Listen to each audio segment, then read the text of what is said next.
Halo pemirsa, apa kabar? Masih dalam suasana Natal, kami segenap kru Ni Hao Tiongkok mengucapkan selamat Hari Natal. Semoga kedamaian dan sukacita Natal menyertai kita semua.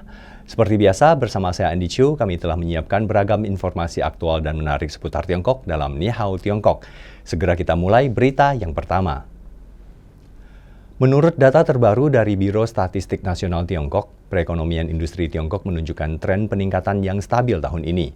Pasalnya, Tiongkok terus menumbuhkan momentum pertumbuhan baru dan mengoptimalkan struktur industri. Didukung oleh serangkaian kebijakan tambahan, perusahaan industri Tiongkok yang berada di atas ukuran yang ditentukan mengalami peningkatan nilai tambah sebesar 5,8% dari tahun ke tahun dalam 11 bulan pertama tahun ini, memposisikannya sebagai salah satu yang berkinerja lebih baik secara global.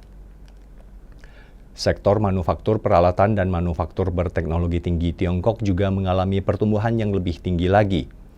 Dalam 11 bulan tahun ini, output industri manufaktur berteknologi tinggi negara itu naik 9% dari tahun ke tahun.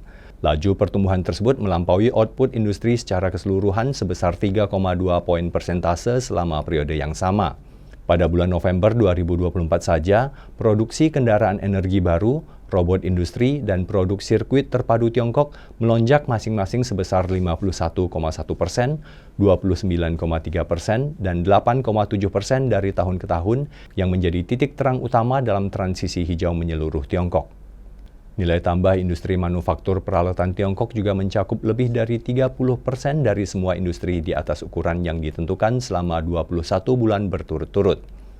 Indeks manajer pembelian untuk sektor manufaktur Tiongkok berada pada angka 50,3 pada bulan November 2024, naik 0,2 poin persentase dari bulan sebelumnya, melampaui garis naik turun di level 50 untuk kedua kalinya sejak kembali berekspansi pada bulan Oktober tahun ini setelah 5 bulan berturut-turut berkontraksi.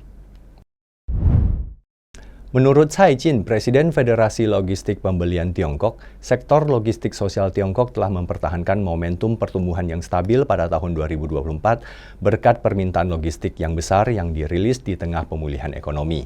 Akibatnya, Federasi Logistik dan Pembelian Tiongkok pada hari Rabu 18 Desember 2024 mengantisipasi bahwa total volume logistik sosial Tiongkok akan melampaui 360 triliun yuan atau sekitar 798.000 triliun rupiah tahun ini.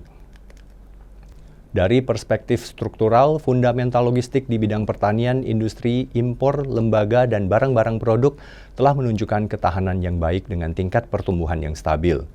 Tingkat kontribusi logistik produk industri terhadap pertumbuhan permintaan logistik sosial tetap sekitar 80%. Didorong oleh kebijakan nasional pembaruan peralatan skala besar dan perdagangan barang-barang konsumen, bisnis terkait dan aktivitas individu telah melonjak di bidang produksi seperti batu bara, petrokimia, dan listrik, dan di bidang konsumen termasuk peralatan rumah tangga dan perangkat pintar, yang menopang pertumbuhan logistik di bidang terkait. Sementara itu, seiring dengan semakin gencarnya transformasi hijau, bidang logistik seperti daur ulang sumber daya limbah juga berkembang pesat. Saat ini lebih dari 50 juta orang bekerja di bidang logistik dengan pekerjaan standarisasi yang terus digalakan, mendorong perkembangan yang sehat di seluruh industri. 在整个经济回升向好的过程中间，释放了巨大的这个物流需求。另外一个方面，物流规模的不断的扩张，也反映出来了我们国家的经济也实现了这种良好的增长。Xie Shaofeng, Kepala Teknisi Perindustrian dan Teknologi Informasi Tiongkok, mengatakan bahwa jumlah pengembang perangkat lunak di Tiongkok telah melampaui 9,4 juta dengan tingkat pertumbuhan peserta open source tercepat di dunia. Pernyataan itu ia sampaikan selama konferensi pengembang Open Atom di Wuhan, Provinsi Hubei, Tiongkok bagian tengah, yang berlangsung pada tanggal 20 hingga 21 Desember 2024 lalu. Open source mengacu pada perangkat lunak yang kode sumbernya tersedia untuk umum. Berdasarkan ketentuan perjanjian lisensi, siapapun dapat menggunakan, memodifikasi, dan bahkan mendistribusikan ulang kode sumbernya.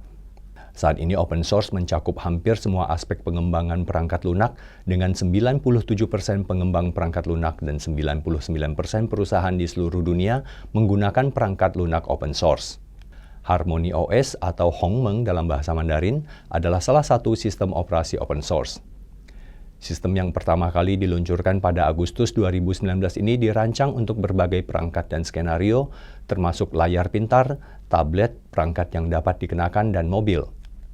Menurut laporan, lebih dari 70 organisasi telah bergabung dengan ekosistem Harmony OS dengan lebih dari 8.100 individu berkontribusi pada kode tersebut. 我国已经成为全球开源参与者数量排名第2，增长速度最快的国家。开源鸿蒙生态设备超过了10亿台。 Menurut Xie, platform kolaborasi open source yang dikembangkan secara independen di Tiongkok telah diluncurkan untuk operasi uji coba dengan hampir 1,5 juta pengguna terdaftar. Harmony OS 5.0 open source yang diinkubasi dan dioperasikan oleh Open Atom Foundation juga secara resmi dirilis di acara tersebut. Ini akan mengintegrasikan teknologi AI dengan perangkat IoT dengan lebih baik, mempromosikan koneksi cerdas untuk segala hal. 我们在智慧家居、智慧康养、智慧交通、智慧能源，已经有非常多的领域都是基于咱们这个开源社区的软件做的最终的商业化。 Masyarakat di seluruh Tiongkok merayakan titik balik matahari musim dingin dengan mengikuti tradisi membuat dan menikmati hidangan lokal yang sudah lama ada, sehingga menambah semangat kemeriahan pada acara tersebut. Titik balik matahari musim dingin yang juga dikenal sebagai Tongzhi dalam bahasa Mandarin adalah hari ke-22 dari 24 istilah matahari dalam kalender lunar Tiongkok yang menandai siang hari terpendek dalam satu tahun di belahan bumi utara. Festival tersebut jatuh pada hari Sabtu 21 Desember 2024 tahun ini. Di Wenzhou, Provinsi Zhejiang, Tiongkok Timur, titik balik matahari musim dingin dianggap sama pentingnya dengan festival musim semi. Pada hari itu, masyarakat secara tradisional memakan kue beras ketan dan bola-bola nasi ketan atau ronde, yang merupakan simbol reuni keluarga dan kebahagiaan. Pada pukul 5 pagi pada titik balik matahari musim dingin, pusat amal bernama Sanleting di kota tersebut mulai menyiapkan kue beras ketan yang menarik banyak warga yang lewat untuk berhenti dan menonton. Setelah direndam, dikukus, dan ditumbuk, beras ketan dibentuk menjadi kue dan diubah menjadi hidangan terakhir yang dinikmati dengan gula putih dan bubuk kedelai. 冬至来说是冬至大如年，寓意着大家团圆，团团圆圆做这个麻糍，是吧？寓意着我们的 办年货、迎亲人啊。 Bola-bola nasi ketan rebus yang diisi dengan berbagai isian juga merupakan makanan wajib untuk titik balik matahari musim dingin atau Tongzhi di Wenzhou. Beberapa restoran bahkan berinovasi dengan menyajikan bola-bola nasi tradisional dalam teh manis yang menawarkan rasa segar dan ringan yang telah memenangkan hati para pelanggan. Adapun di Provinsi Yunnan di barat daya Tiongkok, hotpot daging sapi adalah hidangan tradisional kelompok etnis Han.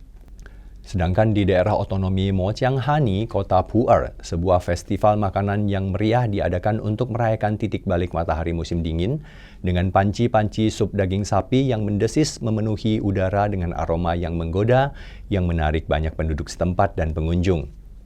Selain pameran makanan, acara hiburan yang menampilkan tradisi kelompok etnis setempat seperti pesta api unggun dan festival musik juga diadakan untuk merayakan titik balik matahari musim dingin di daerah tersebut. 走了一下这条街，到处都冒着烟，烧烤，还有这些汤锅，特别好吃。 Saat salju turun dan suhu yang turun menandai datangnya musim dingin, pasar wisata es dan salju berkembang pesat di daerah otonomi Mongolia Dalam di Tiongkok Utara, menawarkan pengalaman unik bagi wisatawan dan meningkatkan ekonomi lokal. Kota Payanur lebih dari 150.000 penduduk lokal dan wisatawan berkumpul di Karnaval Es dan Salju pada hari Sabtu, 21 Desember 2024 untuk ikut serta dalam perayaan budaya musim dingin tahun ini yang memadukan olahraga es dan salju, tradisi kuliner, dan adat istiadat rakyat setempat. Aktivitas wisata musim dingin di kota itu akan terus berlanjut hingga Maret tahun depan, yang menampilkan 7 acara utama bertema es dan salju, 138 aktivitas khusus, dan pengenalan 10 rute wisata musim dingin eksklusif. Dalam beberapa hari terakhir, sejumlah besar wisatawan berbondong-bondong ke Manchouli, kota perbatasan dengan Rusia, yang tertarik dengan taman hiburan yang memamerkan banyak patung es yang mengesankan. Sebagai objek wisata paling populer di taman tersebut, seluncuran es menjadi favorit baik orang dewasa maupun anak-anak. Ketinggian seluncuran mencapai 12 meter tahun ini, dan 4 jenis seluncuran kini telah dibuka dengan seluncuran terpanjang membentang sepanjang 200 meter. Keragaman itu memastikan bahwa pengunjung dari segala usia dapat menikmati kesenangan dan kegembiraan yang dihadirkan oleh es dan salju. Menurut data dari Departemen Pariwisata Budaya setempat, dari Januari hingga November tahun ini, Manchouli menerima lebih dari 8 juta wisatawan domestik dan internasional, meningkat 7,58% dari tahun ke tahun. Sedangkan total pengeluaran wisatawan di Manchouli mencapai hampir 13,4 miliar yuan atau sekitar 29,7 triliun rupiah, yang mencerminkan peningkatan dari tahun ke tahun sebesar 6,71%.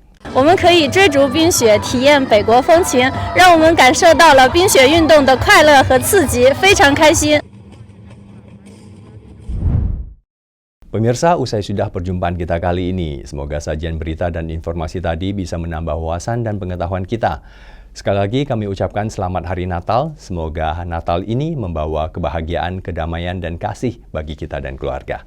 Ni Hao Tiongkok akan kembali lagi minggu depan. Terima kasih atas atensi Anda. Saya Andi Chu. Sampai jumpa.